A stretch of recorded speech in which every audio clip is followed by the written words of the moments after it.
ශ්‍රේෂ්ඨාධිකරණයේ අග්‍රවිනිශ්චයකාරතුමිය විධායකයේ ඉදිරිපත් කරපු අනපනත් පිළිබඳව රජයට ප්‍රතිවිරෝධී අදහසක් මතයක් ඉදිරිපත් කිරීම තුළ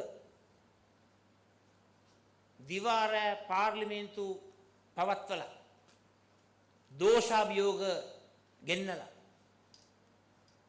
ඇයව පළවහැල්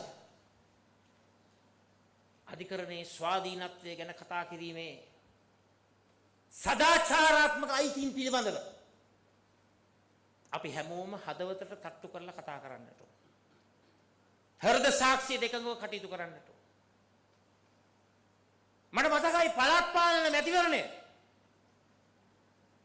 ඒ සිදුවිය යුතුයි කියලා අපේ අධිකරණයේ විනිසුරුවන් ඒ නිසි තීන්දුව తీරන ලබා දෙනකොට මට මතකයි විවිධ පුද්ගලින් රාජ්‍ය පාර්ශ්වය නියෝජනය කරගෙන ඒ විනිසුරුවන් පාර්ලිමේන්තුවේ තේරීම් කාරක සභාව ඉදිරියට ගෙනල්ලා ප්‍රශ්න කරන තත්වයට එදා ක්‍රියාත්මක වුණා. මම මේ කාරණාව කියන්නේ බොහොම සත්භාවය.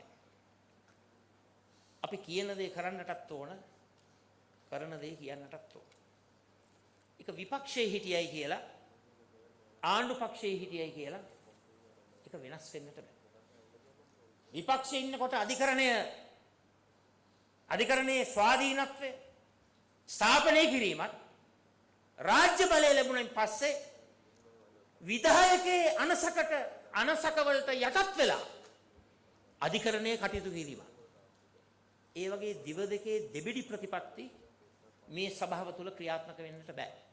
වෙන්නෙත් නැහැ. වෙන්න ඉඩ තබන්නෙත් නැහැ.